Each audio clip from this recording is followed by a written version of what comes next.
Hello दोस्तों, तो आज हम बात करेंगे Nazism and the rise of Hitler की। तो दोस्तों, जैसे कि आपको पता है, पिछली वीडियो में हमने इस टॉपिक का सेकंड पार्ट कवर करा था। तो इस टॉपिक के 3 वीडियोस हैं। फर्स्ट हो चुका है, सेकंड हो चुका है और ये उसका थर्ड पार्ट है।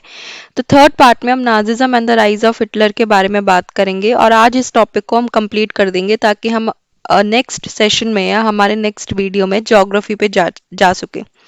तो दोस्तों, आपको पता ही है कि ये प्राइवेट ट्यूटर का कोलैबोरेशन है। तो मैं चाहती हूँ दोस्तों कि आप प्राइवेट ट्यूटर पे जाके यूट्यूब पे सर्च करें और उसमें और भी बहुत ज़्यादा अच्छी वीडियोस हैं ऑफ डिफरेंट सब्जेक्ट्स, जैसे कि बायो है, इंग्लिश है, मैथ्स है, सोशल साइंस का मैं प्रोवाइड कर रही हूँ। तो दोस्तों, ये सारे वीडियोस आपको बहुत ज़्यादा हेल्प करेंगे। इसमें डिटेल्ड में एक्सप्लेनेशन गिवन होती है, question answer with proper notes होते हैं। तो दोस्तों, प्लीज़ जाके इन सारी वीडियोस को लाइक करिए, शेयर कीजिए, सब्सक्राइब कीजिए।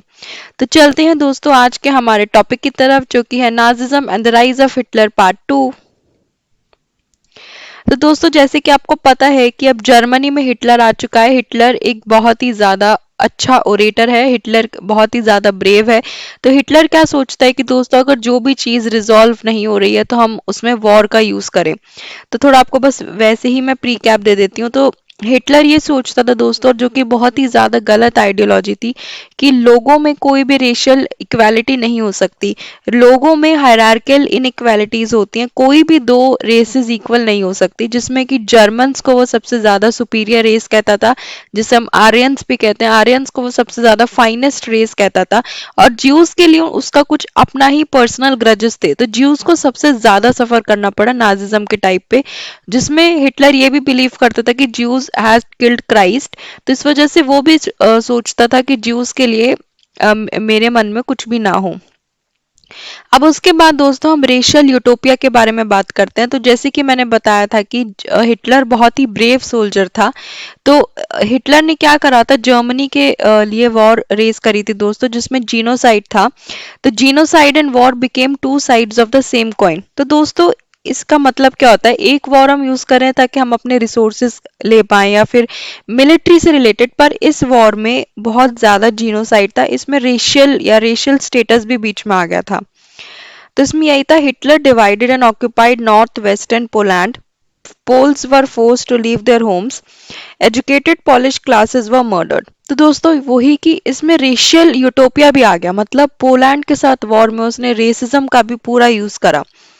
तो जैसे कि है कि जो पीपल ऑफ पोलैंड है, उनको अपना घर छोड़ना पड़ा, अपनी प्रॉपर्टीज छोड़नी पड़ी। और जो भी अच्छे पॉलिश लोग थे वो मर्डर कर दिए गए। और पॉलिश चिल्ड्रन जो आर्यंस की तरह लेते थे, उनको अपने वो जर्मनी में ले गया और उनको अपनी मदर से अलग कर दिया, एग्जामिन्ड बाय रेस एक्सपर्ट्स। तो जैसे कि मैं फिर से यही बात दोहरा रही हूँ दोस्तों, कि हिटलर के मन में रेसिज्म का बहुत ज्यादा कुछ था। उसको लगता था कि एक फाइनेस्ट रेस है और जो भी लोग आर्यंस की तरह होते हैं, आर्यंस मतलब कि दोस्तों आप समझ सकते हो, सबसे ज्यादा अच्छे दिखने वाले लोग थे वो, एकदम इंटेलिजेंट, सोबर। तो उनको लगता था कि जो अच्छे पोलैंड में लोग हैं, जो आर्यंस की तरह दिखते हैं, मैं उनको ले जाऊं। और बाकी को वो मर्डर कर देता था, उनके रेफ्यूजी कैंप्स में बंद कर देता था, जो कि कितना ज्यादा पॉपुलर है दोस्तों। कभी आपको टाइम मिले तो डॉक्यूमेंट्री देखना हिटलर की, आप उसे देख नहीं पाओगे कि उसके कैसे कॉन्सेंट्रेशन कैंप्स थे और कैसे वो ज्यूस को वहां पे बंद रखता था। आगे चलते हैं दोस्तों, यूथ इन नाजी जर्मनी। तो नाजिज्म के टाइम पे यूथ का क्या रोल था। तो all schools were cleansed and purified, mean juice teachers were dismissed. तो सारे स्कूल्स में दोस्तों ज्यूस टीचर्स को हटा दिया गया, सारे स्कूल्स को क्लीन कर दिया गया, प्यूरिफाई कर दिया गया। जर्मनी और ज्यूस के बीच एक सोशल डिस्टेंसिंग कर दी गई दोस्तों, कि वो आपस में खेल नहीं सकते और वो दोनों अलग रेसेस हैं। उसके अकॉर्डिंग जर्मनी फाइन रेस है और ज्यू सबसे लोएस्ट रेस है, तो वो आपस में इक्वली नहीं जा सकते। जैसे कि मैंने बताया, ज्यूस को कॉन्सेंट्रेशन कैंप्स में ले जाते थे, ज्यूस को गैस चैम्बर्स में बंद कर दिया करते थे। और उनके साथ उसने बहुत ज्यादा गलत गलत करा। तो बचपन से ही दोस्तों हिटलर ने क्या करा, बच्चों के मन में रेशियल हायरार्की की स्पिरिट डाल दी। उसने ये बोल दिया कि आप लोग जर्मन्स ज्यूस के साथ नहीं रह सकते। Children were taught to be loyal and submissive, hate Jews and worship Hitler. तो हिटलर एक ऐसा बंदा था दोस्तों जिसको अपनी डोमिनेंसी एक्सप्रेस करने में बहुत मजा आता था। वो चाहता था कि ना तो जर्मनी में कोई डेमोक्रेटिक स्ट्रक्चर हो, जर्मनी में कोई राइट नहीं हो, कोई एक्सप्रेशन नहीं हो। जैसे कि पिछली क्लास में भी हमने डिस्कस करा था दोस्तों कि हिटलर ने अपने आते ही सारी एसोसिएशन, सारी पॉलिटिकल यूनियन सब बंद कर दी गई थी दोस्तों। तो हिटलर ये चाहता था कि दोस्तों स्कूल में सारे हिटलर को वर्शिप करें, जर्मन अलग रहें, ज्यूज अलग रहें, फाइनेस्ट रेस वाले लोगों को अच्छी पढ़ाई दी जाए, ज्यूज को गैस चैम्बर्स में बंद कर दिया जाए। Youth organizations were responsible for educating German youth in the spirit of National Socialism. उसके बाद दोस्तों at the age of 14 boys had to join the Nazi organisation.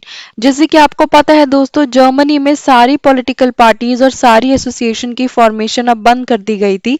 तो जर्मनी में फिलहाल सिर्फ नाजी ऑर्गेनाइजेशन थी दोस्तों जिसका लीडर या जिसका मेंबर हिटलर था। तो उनको वहां पे सिखाया जाता था दोस्तों कि बॉयज का मतलब है, बॉयज वो लोग होने चाहिए जो एग्रेशन में हो, जो वॉयलेंस में हो, जो सबमिसिव ना हो, ज्यादा मतलब कि सेंसिटिव ना हो। और उनको ये सिखाया जाता था दोस्तों, ये बहुत ही इंपॉर्टेंट पॉइंट है कि कंडेम डेमोक्रेसी। अगर वो अभी से उनके मन में लाएगा कि डेमोक्रेसी अच्छा है तो दोस्तों हिटलर को पता है कि फिर मैं यहाँ रह नहीं पाऊंगा। और उनको शुरू में ही रेशियल हायरार्की सब उनको सिखाया दिया जाता था कि ज्यूज लोएस्ट कम्युनिटी है, ज्यूज ने क्राइस्ट को मारा है, ज्यूज अनडिजायरेबल है। उसके बाद उनको लेबर सर्विस ज्वाइन कर दी जाती थी और उनको नाजी ऑर्गेनाइजेशन का पार्ट बना दिया जाता था। इसी तरह से दोस्तों 18 साल की उम्र में उनको बोल दिया जाता था कि आप लेबर सर्विस ज्वाइन करो। और इन 1922 the youth league of Nazis was founded. तो यही सारी चीजें दोस्तों हिटलर ने यूथ में इंट्रोड्यूस करी। उसमें यही था कि बॉयज को बोला जाता था आप एग्रेशन में रहो और आप वायलेंस का यूज करो, गर्ल्स को बोला जाता था कि आप होम मेकर्स हो, आप सबमिसिव हो, आपको ये सब गुस्सा वगैरह नहीं अच्छा लगता है। सारी स्कूल की टेक्स्ट बुक्स को रीराइट करा गया था, उसमें सारा रेशियल हायरार्की के बारे में दिया गया, उसमें यह बोला गया कि हिटलर को वर्शिप करो। और ये सब दोस्तों उसमें हुआ था। अब हम चलते हैं दोस्तों वुमेन के बारे में। अब हमने बॉयज के बारे में बात कर लिया, अब हम गर्ल्स और वुमेन के बारे में बात करेंगे जो कि है नाजी कल्ट ऑफ मदरहुड। तो in Nazi Germany children were told women were different from men. तो जैसे कि मैंने पिछले स्लाइड में बताया दोस्तों, बॉयज को बोला जाता था कि आप एग्रेसिव हो, आप वायलेंस का यूज करो, आप एकदम कोल्ड ब्लडेड रहो। और गर्ल्स को सिखाया जाता था कि आप मदर्स हो, आप होम मेकर्स हो और आपको आर्यन चिल्ड्रन को बर्थ देना है, तो आपको उस हिसाब से अपने आप को ढालना है, आपको ये एग्रेशन वायलेंस इन सब के बारे में नहीं पढ़ना है। तो girls had to maintain purity of race, distance from Jews, look after their homes and teach their children Nazi values। तो एकदम गर्ल्स को दोस्तों टिपिकल ऑर्थोडॉक्स इमेज जो होती है होम मेकर्स के तौर पे उनको रिकॉग्नाइज करा जाता था। और जिन मदर्स को है कि जो आर्यन मदर्स है उनको बोला जाता था कि आप अच्छी आर्यन बच्चों को पैदा करो और ज्यूज से अपना दूर रहो। Honors crosses were awarded to those who encouraged women to produce more children. Bronze crosses were for 4 children, silver for 6 and gold for 8 or more। तो दोस्तों कितना खराब स्ट्रक्चर है कि जो मदर ज्यादा आर्यंस को प्रोड्यूस करेंगी उनको उसके हिसाब से मेडल्स या क्रॉसेस दिए जाते थे दोस्तों। गोल्ड अगर वो 8 या 10 बच्चे प्रोड्यूस करती हैं, सिल्वर अगर वो 6 करती हैं, ब्रॉन्ज अगर वो 4 करती हैं और ऑनर क्रॉसेस इंट्रोड्यूस करे गए ताकि वो ज्यादा चिल्ड्रन को प्रोड्यूस करे, सिल्वर गोल्ड और ब्रॉन्ज। तो women who maintained contact with Jews, Poles and Russian were paraded through the town with shaved heads, blackened faces and placards hanging around their neck announcing I have saluted the honor of nation। तो दोस्तों ये कितना ज्यादा गलत हो रहा था उनके साथ, नाजिज्म या हिटलर के टाइम पे बहुत ज्यादा गलत हुआ। तो वुमेन जो भी ये सब नहीं मानती थी, जो ज्यूज के साथ रिलेशनशिप मेंटेन करती थी, उनको पब्लिकली कंडेम किया जाता था और बहुत बुरी तरह पनिश किया जाता था। तो बॉयज को मैस्कुलिन वायलेंस और एग्रेसिव के तौर पे देखा जाता था और गर्ल्स को देखा जाता था कि वो गुड मदर्स हो, गुड होम मेकर्स हो और वो ज्यादा से ज्यादा प्योर ब्लडेड आर्यन चिल्ड्रन को प्रोड्यूस करें। The art of propaganda. So mass killings were termed special treatment, final solution, euthanasia, selection and disinfection। तो इतनी टर्म्स में दोस्तों जाने की जरूरत नहीं, पर मैं ब्रीफ में एक मीनिंग बता देती हूँ। तो नाजिज्म में मास किलिंग्स को एक स्पेशल ट्रीटमेंट का नाम दिया गया। अगर final solution for the Jews, euthanasia for the disabled, selection and disinfections. Evacuation का क्या मतलब? Deporting people to gas chamber. तो जैसे मैंने बताया कि Jews को gas chambers या concentration camps में भेज दिया करते थे. तो gas chambers were labeled as disinfection areas and looked like bathrooms equipped with fake shower heads. तो जो छोटे छोटे चैम्बर्स होते हैं दोस्तों कि एक बाथरूम से भी, जो हमारा नॉर्मल घर का बाथरूम होता है उससे भी छोटा था, उसमें वो ज्यूस को बंद कर दिया करते थे. नाजिज्म की आइडिया कैसे स्प्रेड हुई? वही दोस्तों जो हमारे स्प्रेडिंग के मीन्स हैं, इमेजेस से, फिल्म से, रेडियो से, पोस्टर से, स्लोगन से. Orthodox Jews were stereotyped and marked and were referred to as vermin, rats, or pest. Nazism made equal effort to appeal to all different sections of population. They sought to win their support by suggesting Nazis alone could solve all the problems. तो सारा दोस्तों Hitler अपने dominancy को create कर रहा है. Hitler पूरे efforts बना रहा है कि वो हर सेक्शन ऑफ सोसाइटी के लिए रीच कर पाए. Orthodox Jews were stereotyped and marked and were referred to as vermin, rat and pest. तो ज्यूज को हिटलर बहुत बिल्कुल लाइक नहीं करता था, उनको गैस चैम्बर्स या कंसंट्रेशन कैंप्स में भेज दिया करता था. ये भी एक प्रॉब्लम थी दोस्तों. Ordinary people and the crimes against humanity. तो क्या हुआ दोस्तों, नाजिज्म को क्या हुआ, लोग सोचने लगे अब एक नाजिज्म ही कल्चर है, नाजिज्म का लीडर हिटलर है और एक नाजिज्म ही लैंग्वेज है. धीरे धीरे क्या हुआ दोस्तों, जैसे कि ज्यूज के बारे में इतना सब कहा गया तो लोगों के मन में भी ज्यूज को देख के एंगर आने लग गया. And they thought genuinely believe Nazism would bring prosperity and improve general wellbeing. तो सब लोगों में रेशियल हायरार्की होने लगी दोस्तों और वो ज्यूज को हेट करने लग गए. उसके बाद Pastor Niemöller protested an uncanny silence amongst ordinary Germans against brutal and organized crimes committed in the Nazi Empire. Charlo Beret's book called The Third Reach of Dreams described how Jews themselves began believing in the Nazi stereotypes about them. तो क्या होने लगा दोस्तों, जब आप एक ही बात को बार बार बोलेंगे कि ज्यूज अच्छे नहीं हैं, ज्यूज गंदे लोग हैं, ज्यूज हेट्रेड हैं, ज्यूज पेस्ट हैं, तो सारे लोगों को यही लगने लग गया इंक्लूडिंग ज्यूज कि हम बेकार हैं और नाजिज्म ही बेस्ट है, हिटलर ही बेस्ट है. Knowledge about the Holocaust. उसके बाद दोस्तों वॉर एंड हुई, जर्मनी डिफीट हो गया. While Germans were preoccupied with their own plight, Jews wanted the world to remember the atrocities and sufferings they had endured during the Nazi killing operations, also called the Holocaust.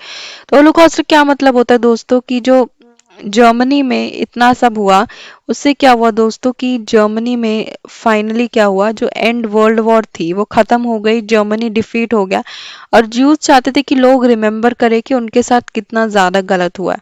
इसलिए वो चाहते थे कि लोग उनकी atrocities या उनकी sufferings को याद रखें. और when they lost the war, Nazi leadership distributed patrol to all its functionaries to destroy all incriminating evidence available in offices. जैसी जर्मनी हार गई दोस्तों तो क्या हुआ, जितने भी सारे गैस चैम्बर्स थे, कंसंट्रेशन कैंप्स थे, जो भी ज्यादा एविडेंस थे वो सब डिस्ट्रॉय कर दिए गए. तो यही हुआ फाइनली दोस्तों, हॉलोकॉस्ट हुआ और Jews collected preserve documents. Jews चाहते थे कि आगे के फ्यूचर जनरेशन उनको याद रखे, उन्होंने डायरीज बनाई, नोटबुक्स करी जिनको वो हॉलोकॉस्ट कहते थे. Jews wanted the world to remember the atrocities and sufferings they had endured during the Nazi killing operations. तो यही था दोस्तों हमारे लिए Nazism and the rise of Hitler, जो कि एक बहुत इंपॉर्टेंट टॉपिक है जिसके 3 वीडियोस हैं और जिससे ये टॉपिक कंप्लीट होता है. नेक्स्ट वीडियो में हम ज्योग्राफी के लिए शुरू करेंगे और ज्योग्राफी का first chapter India and it's locations शुरू करेंगे. तो दोस्तों ये की टेक अवेज हैं, ये सारे पॉइंट्स हैं कि जो हमने 3 वीडियोस में कवर करे और आप इन सब को जब भी रिवाइज करो तो इन सब पॉइंट को एक बार मन में बोलो और सोचो कि हाँ इस पॉइंट में ये हुआ था, इस पॉइंट में ये इंपॉर्टेंट हुआ था. तो इसके अलावा दोस्तों इस टॉपिक में कोई भी इंपॉर्टेंट पॉइंट नहीं है और कुछ भी हमने मिस नहीं करा है दोस्तों. तो आज के लिए इतना ही दोस्तों. अगर आपको ये वीडियो पसंद आया तो इसे लाइक कीजिए, शेयर कीजिए, सब्सक्राइब कीजिए, प्राइवेट ट्यूटर के चैनल पे बने रहिए.